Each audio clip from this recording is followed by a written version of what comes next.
The next subtitle is Three Paths from Here. That's number 3. Actually, I'm taking it out of order. 3 paths from here. There are 3 paths that are being discussed from here. And one of them, well, here are the 3. The first one is pretty much the forecast of an awful lot of what I regard as very solid economists who might also and typically are somehow involved in the financial community. And there's a long list of them. And they see the headwinds, and basically what they're looking at is the possibility that we can continue to grow at a low rate but positive and parallel potential without closing the gap. And the reason is there are very significant headwinds. So what are the significant headwinds that would cause you to possibly give you the impression, by the way, this is going to be an extremely difficult call for the National Bureau of Economic Research, who calls recessions. If you're going to call the end of the recession based on reattaining growth, if that's your criteria, they might say we're out of the recession. But it's inconsistent with the large gap of unemployment, and as Bruce said, your kids moving back in with you. So the National Bureau of Economic Research, the economic the people who call recessions, who make the call, will have a difficulty because you have a big difference in the levels, but you reattain 3% growth, which is our long-term history of growth, but we're growing it parallel below the potential. Furthermore, there's another problem, and the other problem is our potential growth keeps growing. So what we're doing is we're chasing a moving target, and the moving target is moving actually quite a bit right now, in the sense that right now we're getting about 125,000 new entrants to the labor force a month. 125,000 new entrants to the labor force per month. So we're still adding to the labor force. In a few years, that won't be the case. When the baby boomers start to retire, this thing's going to start to level out, as it has in Europe and other places. But we're a few years away from that. We're still growing. And the other thing that's causing potential to grow, or target to grow, is that in response to this economic downturn, many corporations have sought to maintain profit by reducing cost.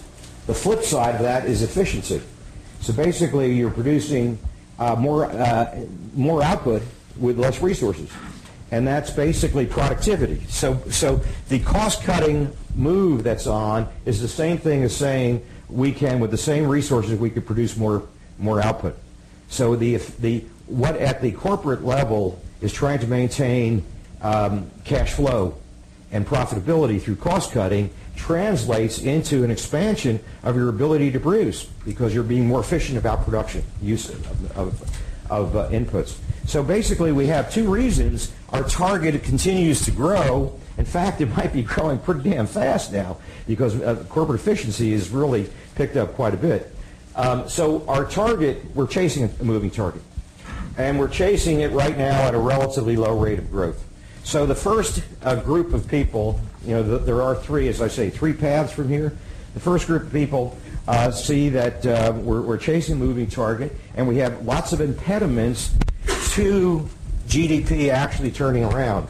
Let's call that Group A, I guess. Why do these people believe that total spending is not going to reach potential, or we're going to have some very strong headwinds? And basically, I'm in that camp. There are probably about 4 or 5 reasons. The first reason is we have an oversupply of residential houses out there on the market, on the ground, to the tune of 6 million units. 6 million units represents 3 years of production of housing, and they're still sitting there. They're not getting absorbed.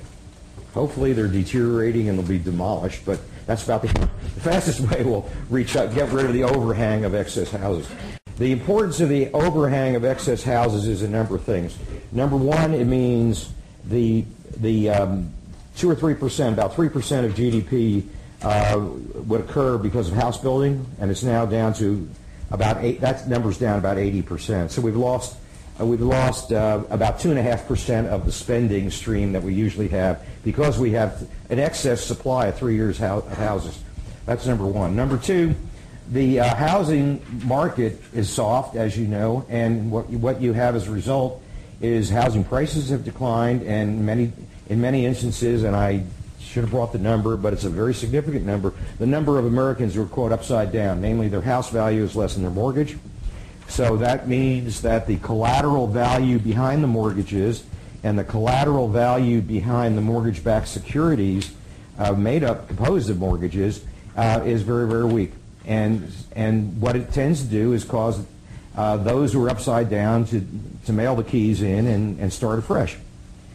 So we have this continuing downward pressure in the market value of mortgages and securities derived from mortgages, and in turn those securities are held by the financial institutions, banks, and other kinds of institutions, and so basically their portfolio values have been depressed. So in turn, the financial institutions that hold those securities made up of mortgages are still in difficulty. Now, last summer we talked about mark-to-market accounting and how mark-to-market accounting made it obvious and clear and instantaneous that the institutions that were holding those kind of securities would immediately have to recognize it, and as a result, their asset value shrunk, and what the implication is, their capital shrunk. Now, if the capital shrinks, then they're having to be taken over by the government. So about a year ago this week, we had those rounds of TARP funds being used to recapitalize the large banks. Now, the death for the financial institutions was almost instantaneous when you have mark-to-market accounting. Now they've given up mark-to-market accounting and they've gone to another, the old accounting, and which is based on the valuation of those securities are based on how far delinquent they are, whether or not they're in foreclosure, and if you get past foreclosure to you actually have foreclosed and you now have the collateral on your books, you now have to recognize the market value of the underlying collateral. So the process has been slowed down, but we still have a very long logjam of houses in that process. And banks are trying to slow it down. They'd rather keep it delinquent than get the collateral back because they're going to have to recognize it on their books. They don't have the capital, and then here comes the FDIC. That process continues, and it deters production, employment, and it keeps financial institutions insolvent. It's just a slower process than the one we discussed last summer when you had mark-to-market accounting, but it's still in play. So that's number one. Number two reason to think of the path being a slow path of recovery is the consumers and other sectors of the economy became extraordinarily leveraged in the 2002-2007 boom. That's what I covered in the first of the summer lectures on how we lived on foreign capital and the exuberance of foreign capital to come ashore by U.S. assets, and the number one sector in the U.S. economy that stepped up to the plate and borrowed the money was the U.S. consumer. So the U.S. consumer is highly over-leveraged, meaning their debt service is high. I believe the debt service on average for the U.S. consumer is something like 14% of income, of after-tax income, which is considerable. So basically they don't have that to spend. And furthermore, their wealth is deteriorating, namely their house. So you have a deterioration of wealth, you have high debt service, so the consumer is doing everything they can to quit spending or deleveraging. I guess I have some graphs on that to show you the progress that's been made, and unfortunately the progress made has been awfully not much to this point. I guess page 3. Page 3 is borrowers begin to deleverage. At the bottom right of this graph, it shows the first of all, this is household. I think that's debt service. No, household debt as a percentage of after-tax income, disposable income. So we're at the household debt is 125% of after-tax income. I think the debt service from that is like in the teens, in the high teens. But this is a problem for them. They're trying to get rid of it. So you can see down here this small progress they've made thus far, and the recession's 2 years old, to try to pay some of that debt down. And here's borrowers begin to deleverage, and the households are the second. And basically, we hit a peak, and we hardly could see any downdrift to the amount of leverage that they're having a difficulty working it off. The rate at which they're working past debt off is at $20 billion a month.